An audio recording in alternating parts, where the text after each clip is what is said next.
በህይወቴ በፍጹም የማላፍርበትን 3 ነገሮች ልንገራችሁ። የመጀመሪያ በስራዬ ሰው አየኝ አላየኝ ምንም አይመስለኝም። ቆሽሼ ምሰራም ቢሆንም ምንም ሆኜ በስራዬ ቦታ ሰው አየኝ ምናምን መሸማቀቅ የሚባል ነገር የለም። ስራዬን ወድጄው ነው የምሰራው።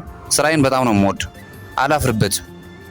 ሁለተኛ በቤተሰቦቼ የቤተሰቦቼ አካላት ደሃም ይሁኑ ምንም ይሁኑ ቤተሰቦቼ ናቸው። ምክንያቱም ቆርጬ የማልጥላቸው አካል ናቸው። ስለዚህ በቤተሰቦቼ አላፍርባቸው፣ ሁሌም ነው የምኮራባቸው። በሶስተኛ በማንነቴ በተፈጠርኩት ማንነት በመልኬ በተወለድኩበት ቦታ አላፍርበትም። በህይወቴ በጣም የምኮራበት ነገር ቢኖር በአፈጣጠሬ እግዚአብሔር እኔን ከሌሎች ለየት አድርጎ ፈጥሮኛል።